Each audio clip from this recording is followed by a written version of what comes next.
Assalamu alaikum viewers, it's me Zafar and you are watching CAMSCO। हमारा topic of discussion benzene में है orientation इन electrophilic substitution. कि अगर already benzene के ऊपर एक ग्रुप मौजूद है तो वो आने वाले ग्रुप की पोजीशन को डिसाइड करता है। This is called orientation. कि ये किस में orientation in electrophilic substitution reactions of benzene, जो कि हमने अभी डिस्कस किए हैं, नाइट्रेशन, सल्फोनेशन वगैरह, हेलोजिनेशन। अब हमें उनमें रूल देखना है कि कौन सी चीज़ डिसाइड कर रही होती है कि आने वाले ग्रुप को कहाँ पे भेजना है। ठीक है, अगर ऑलरेडी एक ग्रुप मौजूद है तो उसकी नेचर जो है वो position of the second group को डिसाइड कर रही होती है। ये हमें पता है कि अगर बेंजीन के ऊपर सिर्फ एक सब्स्टिट्यूएंट लगा है, यानी मोनो सब्स्टिट्यूशन है, तो एक ही आइसोमर पॉसिबल है, उसके बहुत ज़्यादा आइसोमर नहीं बनेंगे। क्यों? ये और ये 6 की 6 कार्बन इक्विवेलेंट है, इसलिए एक ही आइसोमर पॉसिबल होगा। हाँ, आप बेंजीन के ऊपर एक आइसोमर लगा हुआ है, दूसरा वाई लेके आना चाहते हैं तो आपको पता है 3 आइसोमर्स बन सकते हैं इसके लिए। आप देखो, ये कि ये पोजीशन ऑर्थो है और ये पोजीशन मेटा है, ये वाली, ठीक है, और ये पैरा पोजीशन है। ठीक है, तो आप अगर y को लेके आना चाहते हो तो एक तो चांस ये है कि y ऑर्थो पे आ जाए, इधर आ जाए या इधर आ जाए, एक ही बात है। एक ये चांस है कि इस मेटा पे या इस मेटा पे आ जाए, एक ही बात है, हम मेटा पे लगा देते हैं y को। एक चांस ये है कि ये पैरा पे चली जाए। तो सिर्फ इसका मतलब है कि 3 आइसोमर पॉसिबल है in case of second substituent. अब हमें थोड़ा सा पता होना चाहिए कि ये जहाँ पे मैंने x को लिखा हुआ है, इस पोजीशन को इप्सो, इसको ऑर्थो और इसको भी ऑर्थो पोजीशन कहते हैं। देखो इक्विवेलेंट है ये, इधर से और इधर से। इस पोजीशन को मेटा कहते हैं, यानी 3 position, 1 2 3, 1 2 3, this is Meta position और दिस इज पैरा पोजीशन। ठीक है। अच्छा, कहते हैं कि अगर प्रिंसिपल ऑफ चांस को देखा जाए, प्रिंसिपल ऑफ चांस के आने वाला ग्रुप कहाँ पे आएगा, तो चांसेस आर देयर, 40% चांसेस है कि वो ऑर्थो पे जाए। ठीक है, 40% चांसेस हैं कि वो मेटा पे जाए। ठीक है, मेटा के चांस भी 40% है, लेकिन पैरा के चांस सिर्फ 20% हैं। लेकिन याद रखें, प्रिंसिपल ऑफ चांस यहाँ फॉलो नहीं होगा, बल्कि सेकंड ग्रुप की जो पोजीशन है उसको कौन सी चीज़ डिसाइड करेगी? Nature of the first group ने डिसाइड करना है। फर्स्ट ग्रुप की नेचर ने ये डिसाइड करना है कि आने वाला ग्रुप कहाँ पे जाएगा। ठीक है, तो जहाँ तक ओरिएंटेशन का सवाल है तो 2 तरह के मतलब हमारे पास प्रोडक्ट आ सकते हैं, या यूँ कह लें कि ग्रुप हमारे पास 2 तरह के हैं, ortho and para directing groups, और दूसरे हैं Meta directing group. Ortho and para directing groups, ये किस तरह के ग्रुप होते हैं और क्यों ऑर्थो और पैरा पे डायरेक्ट करते हैं आने वाले ग्रुप को। ये ऑर्थो पैरा डायरेक्टिंग ग्रुप जो है, इनके बारे में मैं चंद पॉइंट लिख देता हूँ। These donate electron to the benzene ring, these donate electrons to the benzene ring. Charge density यानी इलेक्ट्रॉन जो है is increased, charge density is increased at ortho and para positions. ठीक है, जब देखो चार्ज डेंसिटी या इलेक्ट्रॉन अगर ortho और पैरा पोजीशन पर है तो आने वाला इलेक्ट्रोफाइल ऑर्थो और पैरा पे अटैक करेगा। देन coming electrophile या incoming electrophile will prefer to attack at, incoming electrophile will attack at या attach at ortho and para positions। ठीक है। अच्छा, ये जो ऑर्थो पैरा डायरेक्टर हैं, इलेक्ट्रॉन डोनेट करते हैं ना, इनको रिंग एक्टिवेटिंग ग्रुप भी कहते हैं, या यूँ कह लो दे एक्टिवेट द बेंजीन रिंग। आप कह लो किसके लिए? दे एक्टिवेट द बेंजीन रिंग। क्यों भाई? इलेक्ट्रॉन डेंसिटी ऑर्थो पैरा पे आ गई। अब इलेक्ट्रोफाइल प्रेफरेबली ऑर्थो और पैरा पे अटैक करेगा। They activate the benzene ring, okay, thereby increasing the charge density at ortho and para positions. तो दे एक्टिवेट बेंजीन रिंग। इनकी एग्जांपल्स अगर देखी जाएं तो आपका NCH3 twice amino alcoholic chloride bromide iodide, ये अगर बेंजीन रिंग के ऊपर मौजूद है तो ये आने वाले ग्रुप को ऑर्थो और पैरा पे डायरेक्ट करते हैं। अगर हम रीजनिंग पे जाएं तो ये ऐसा क्यों करते हैं, तो ये मैं लिख रहा हूँ, ये आपका फिनोल है, ठीक है। Why it is ortho para directing, इस पे हमने बात करनी है।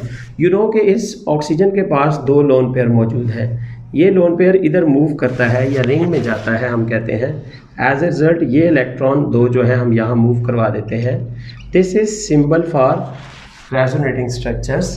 तो नेक्स्ट ये देखो, यहाँ पे दो बॉन्ड आ गए हैं, तो मुझे यहाँ पॉजिटिव लिखना है। क्यों भाई? ये हाइड्रोजन और ऑक्सीजन के 3 बॉन्ड हो गए हैं यहाँ पे ऑक्सीजन के।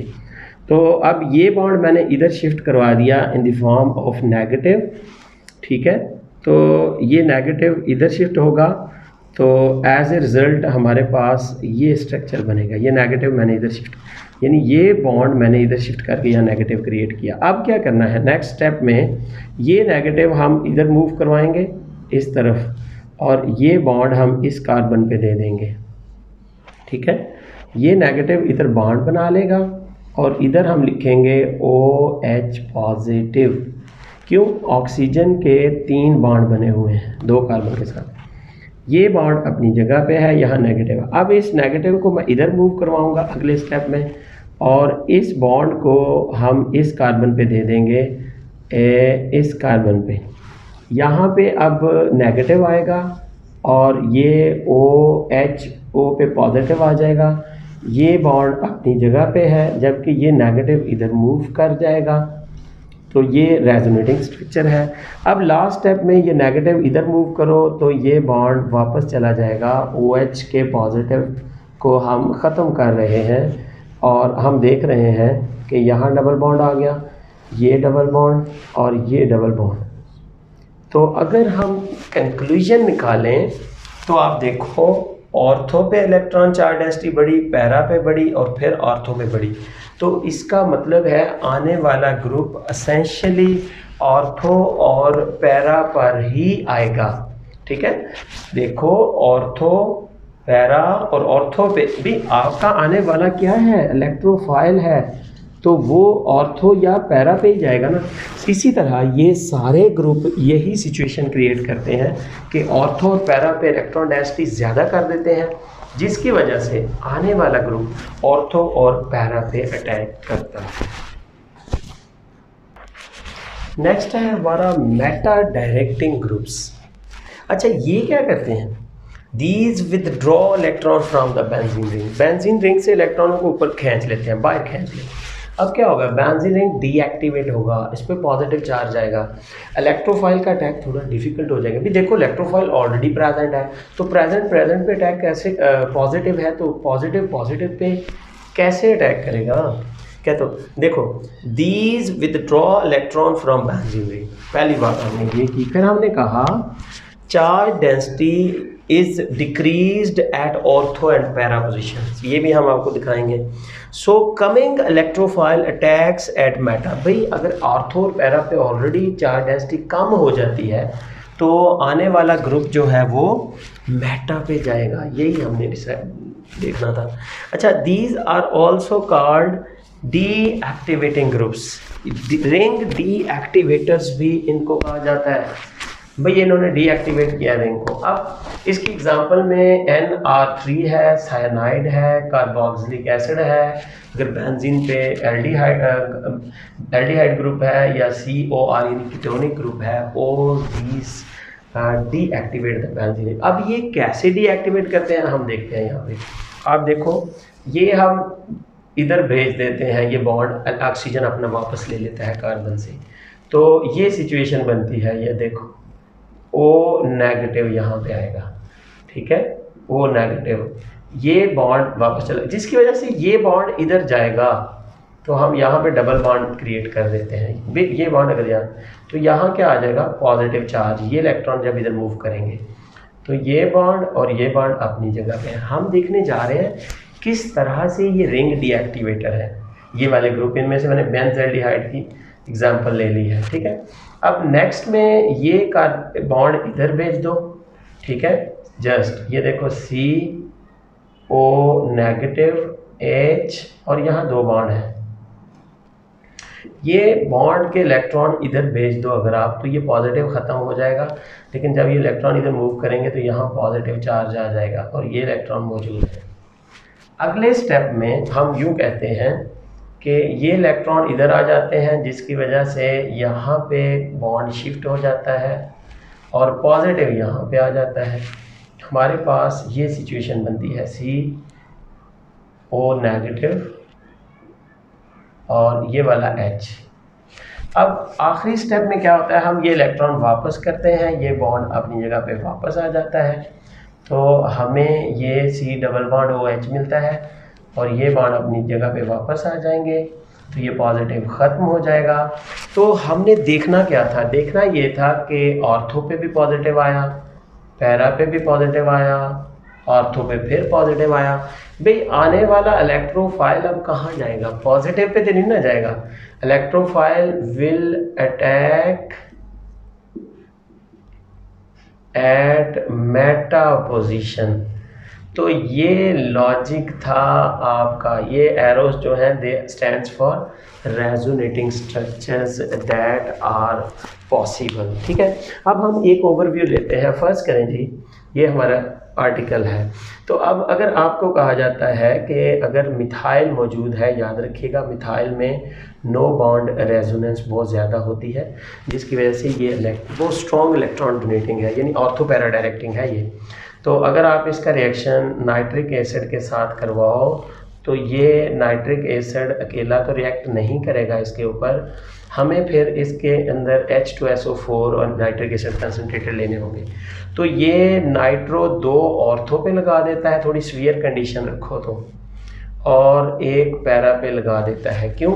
बिकॉज मिथाइल ग्रुप जो है इसमें हाइपर कॉन्जुगेशन या नो बॉन्ड रेजोनेंस की वजह से ये इलेक्ट्रॉन डोनेटिंग है, स्ट्रॉन्ग किस्म का। याद रखिएगा अगर बहुत सारे ऑर्थो पैरा डायरेक्टिंग हो, उनमें मिथाइल भी हो, तो ये बहुत स्ट्रॉन्ग है, तो ये ऑप्शन आएगा, ये स्ट्रॉन्ग ऑर्थो पैरा डायरेक्टिंग होगा। इसके बरअक्स अगर आप नाइट्रेशन करना चाहते हो लेकिन ऑलरेडी NO2 आपके पास मौजूद है, आप इसकी नाइट्रेशन करना चाहते हो तो आप इसमें कंसनट्रेटेड H2SO4 भी डालोगे, ठीक है। तो NO2 जो है ये आने वाले ग्रुप को मेटा पे डायरेक्ट करेगा, नाइट्रिक एसिड की मौजूदगी में हम इसकी नाइट्रेशन कर रहे हैं। तो ये आपने डिसाइड कर लिया कि ये ऑर्थो पैरा है और ये मेटा डायरेक्टिंग है। तो इसमें क्वेश्चन आता है आपको, what are ortho meta para directing groups, explain. ये लॉन्ग में काफ़ी अच्छा क्वेश्चन बनता है, अगर आप इसको लॉजिक और इन एग्जाम्पल्स के साथ करो तो कभी एग्जाम में भी नहीं भूलोगे। एक टिप दे रहा हूँ आखिर पे, अगर नेगेटिव हाईली इलेक्ट्रोनेगेटिव रिंग के साथ डायरेक्टली अटैच है तो वो ऑर्थो पैरा होते हैं मोस्टली, और अगर नेगेटिवली चार्ज एटम्स जो हैं वो इनडायरेक्टली रिंग के साथ अटैच हैं तो वो मेटा डायरेक्टर होते हैं। याद रखना है आपने। Thank you for watching, hope so कि आप बहुत सीख रहे होंगे। बाय।